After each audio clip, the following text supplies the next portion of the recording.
This is for all the parents whose children have been evacuated, and for my boy, George.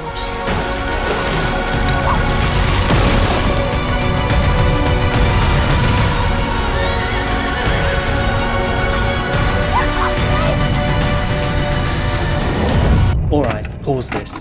If I was to ask you what are the central themes to Steve McQueen's new movie Blitz, what would you say? Temper. You might say that the core theme is about race. Specifically, the film regards racial tension during wartime Britain, as seen through a child's eye. Baby drums.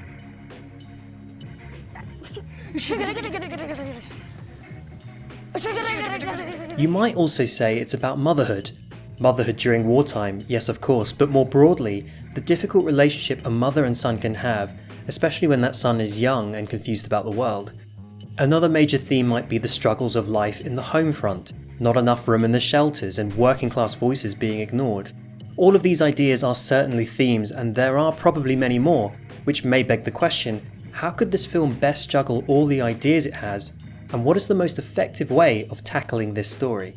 Well, to answer these questions, I think you've got to look at the film more purely. What singular moments stood out to you that felt like the crux of the movie? To me, I think all the scenes between Ife and George were extraordinary, and the true talisman scenes. In other words, the heart of your movie is living and breathing in these moments. The casting throughout this film is incredibly strong, and as a result of that, a lot of life is breathed into this film, even when the dialogue is limited. This is most especially true of the casting of Ife. I thought Benjamin Clementine is a pretty magnificent choice for this role, because he effortlessly brings so much to the table. You can tell just from watching him that Ife is a man of integrity, and he effectively assumes the paternal mentorship figure that George is so desperately lacking in his life. Ife's speech later on in the shelter is interesting to me. I feel like I've seen this scene 1,000 times before, but also 1,000 times worse before. How many Hollywood movies have had a white saviour moment where there's a disagreement or misunderstanding due to racial tension, and then one white guy does the brave thing and says, "Hey, you know what? These people of colour aren't actually that bad. Now watch me smash this sign with all my passion." This scene in Blitz is progress from this, I suppose. But what's more interesting is the thesis Ife makes. In a time of collective crisis, we rely on our ability to recognise each other's humanity, regardless of our background. That is our defining characteristic that opposes Hitler. That's quite a powerful sentiment. And I actually genuinely love the moment later on when George calls to Ife to say to him, I am black. And you can see on Ife's face he's genuinely moved. So I suppose this is the best take to doing this type of scene.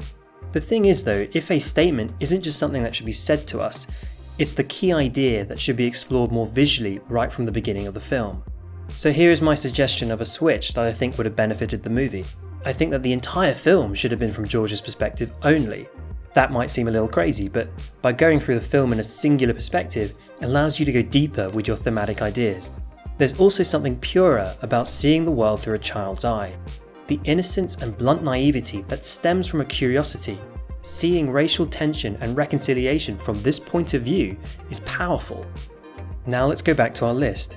By making this switch, we can also see how George's journey from saying "I hate you" to his mum, to getting a hug from his mum at the end of the film, can be interrogated more psychologically. The perspective of the flashbacks we see in the film currently are sort of shared between Rita and George, but if we consider just George, we can see how his growth as a character forces him to re-examine his memories. In turn, he learns more about his mother's intentions. The journey back home becomes way more motivational as he realises more and more how much she does for him. Our third thematic idea can be explored still. The struggles of wartime Britain are now just seen exclusively from a child's perspective. The additional thing this brings is that we get to see Ife's statement visually explored. We sort of get there part way, where there's a flood in the underground and they rely on George to squeeze through and get help. Beyond this, we're not really exploring this idea, and again going deeper into this could have allowed the racist characters to acknowledge George slightly differently. There are several scenes like the ones with Stephen Graham and his band of looters that certainly feel tense and good drama, but I question how effectively they interrogate a central theme. If the intention is to make a dramatic film for entertainment, then stuff like that really works. I am surprised though because the director of this is Steve McQueen, who is not only an Oscar winner, but he won the Turner Prize for Art.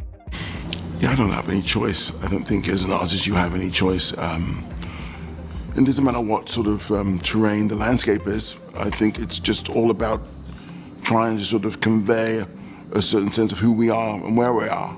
This man is one of Britain's great visual artists, so I'm left feeling that this film plays it a little too safe, and I would have loved to have seen a deeper, visually artistic approach to this. There are moments where we start to get there. The dream sequence in Stepney Green with deceased characters presents a good example of this.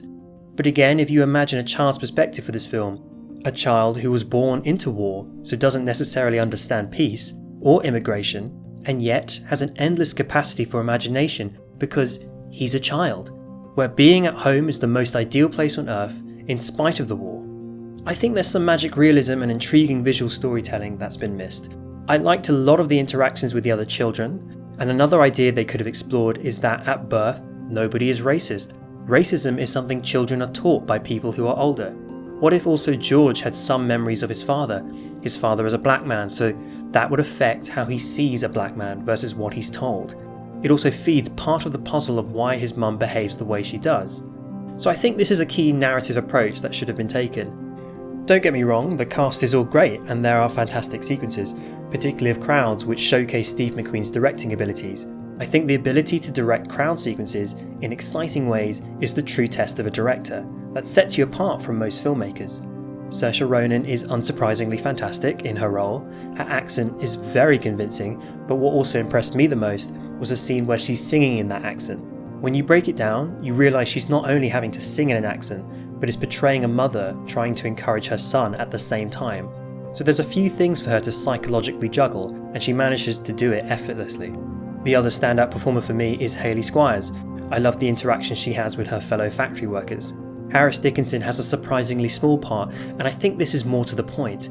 There is an exciting cast of characters here that all show up for Steve McQueen. They effectively weave a tapestry of personalities that make up wartime Britain, but I think it also burdens the project and causes the film to become unfocused. We can't have too much screen time in one area because we need to spend time on another subplot with another beloved British actor. Overall, I think this is a broadly entertaining film with a good sense of scope and visceral intensity. It was a great experience to see in the cinema, but I think it plays it slightly too safe, and it does feel a little too much like a film gunning for awards. I still think you can have all of these positive things I mentioned and more if you just focused on one perspective. What do you think? Do you agree with my assessment or do you disagree? Regardless of how you feel, let me know in the comments. I read all the comments and I try to respond to as many as I can, so let's continue this conversation. I love chatting to people about my previous video on The Substance. I felt like I saw the film in a whole new way as a result. I also enjoyed reading all the supportive messages from people who subscribed, so if that was you, I appreciate you, and if you haven't subscribed yet, click subscribe. Otherwise, thank you so much for watching this video, and I'll see you next time.